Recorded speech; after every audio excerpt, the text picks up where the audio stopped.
Bien,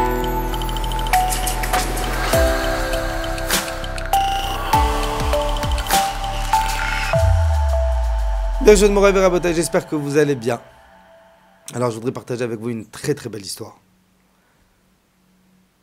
Il y a à peu près 200 ans. 200 ans. Il y a un grand rave en Europe de l'Est. Il a écrit un livre sur la Kabbalah. Ce livre, il s'appelle Leshem Shemo Va'achlama. Donc ce rave, je ne connais pas son prénom exact, on va l'appeler le Leshem sur le nom de son livre. Malheureusement, il avait une fille, c'était un grand tzaddik, immense. Malheureusement, il avait une fille, mariée, mais la pauvre, elle n'arrivait pas à avoir d'enfant. 10 ans, 15 ans, 20 ans, qu'elle essaye. Partie voir les rabbinim, partie voir les médecins, partie prier. Elle a tout fait et elle n'arrive pas à avoir d'enfant. Et un jour, on lui dit qu'il y a un docteur. Bon, bien évidemment, c'était bien avant les guerres mondiales. On lui dit, écoute, il y a un docteur. C'est un Allemand. Mais il a un pronostic. Ce qu'il dit, c'est ça. Donc, prépare ton dossier. Prends rendez-vous chez lui. Et il te dit, c'est bon. Il te dit, c'est pas bon, ma fille, adopte. Bon. Après rendez-vous, elle va avec son mari. Elle arrive chez ce docteur. Vous savez que chez nous, les juifs, on a une mitzvah d'aller voir les docteurs. Faut pas laisser les choses traîner, faut pas attendre, faut aller voir les docteurs. Donc elle va voir son docteur, elle va voir ce docteur avec son dossier, elle est stressée, elle est pas bien.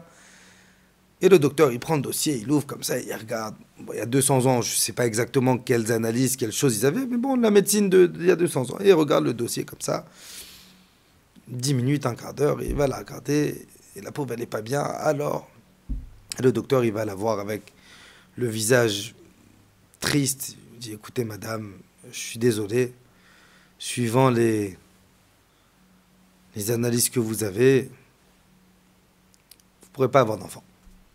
Vous ne pourrez pas avoir d'enfant. La pauvre, elle en prend ça, son monde se détruit. Vous savez, c'est une des choses les plus dures au monde, ne pas avoir d'enfant. Son monde, il tombe, son monde, il n'est pas bien, elle ne sait pas comment elle va faire, elle n'est pas bien. La seule chose qu'elle veut maintenant, c'est une fille, elle veut rentrer chez sa mère et pleurer chez sa mère et chez son père. Elle veut le confort de sa famille. Le pauvre, son mari, il n'est pas bien. Son mari, il est elle veut un peu de confort de son père, etc. Donc elle rentre à la maison. Et elle voit que son père, il est en train d'étudier. Donc elle ne veut pas le déranger. Elle cherche sa mère. Et sa mère, à ce moment-là, elle était partie faire des courses. Et donc elle a un grand dilemme. Alors, qu'est-ce que je fais? Elle est en tsar, elle n'est pas bien. Elle a besoin de déverser son cœur. Vous savez, des fois, on a juste besoin de jeter ce qu'on a sur le cœur. Mais maintenant, d'un côté, sa mère, elle n'est pas là. Son père, il est en train d'étudier. Donc, elle se dit quoi? Je vais déranger mon père dans son étude, alors qu'il n'y a pas plus grand que l'étude pour qu'il m'entende pleurer. Donc, qu'est-ce qu'elle fait? Elle sort de la maison. Dans le jardin, ils avaient un petit cagibi. Elle rentre de ce cagibi. Elle pleure. 10 minutes plus tard, le père, il finit son étude, il doit aller faire mincha. Donc le père, le Leshem Shemo Va'achlama, le rave, il sort de la maison, il va pour aller faire mincha, il s'approche, donc maintenant pour sortir, et il entend du bruit dans le cagibi, qui est dans la cour, dans cette petite cabane qui est dans la cour. Donc il a peur, il se dit, qu'est-ce que c'est un voleur, c'est pas un voleur.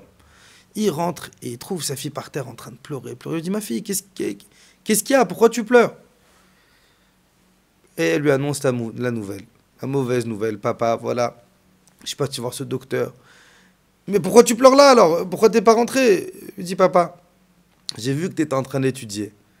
Et je voulais pas te déranger dans ton étude. Alors j'ai dit, voilà, je vais venir pleurer là. Le père, il a tellement été surpris parce que sa fille, elle lui a dit, ma fille, t'avais toutes les raisons du monde de venir m'interrompre dans mon étude, et ça aurait été normal. Mais t'as fait un sacrifice pour Hachem. Je te fais une promesse. Qu'Hachem, il a vu ton sacrifice. C'est normal que tu rentres chez ta mère, chez ton père, pour pleurer, pour déverser ton cœur, c'est normal. Mais t'as fait ce sacrifice énorme. Eh bien, je te fais une promesse. Que tu auras un enfant qui illuminera le monde.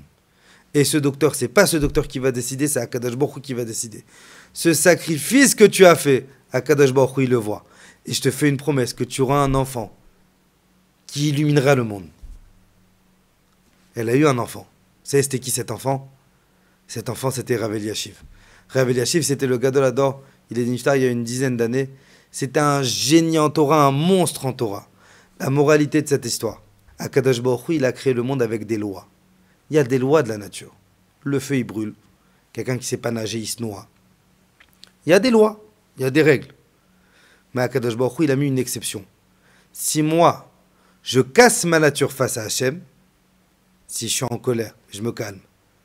Si je veux tout casser, mais je me contiens. Si je veux critiquer, mais je me tais. Si je veux faire une avéra, mais je me surmonte. Si moi, je casse ma nature face à Hachem, Akadosh Baruch Hu, il cassera toutes les lois de la nature pour moi. Et il fera en sorte que tout ce que je veux, je l'aurai. Je vous souhaite, Bezrat Hashem, une excellente semaine, une excellente journée, Bezrat Hashem, et qu'on apprenne, Bezrat Hashem, des bonnes nouvelles.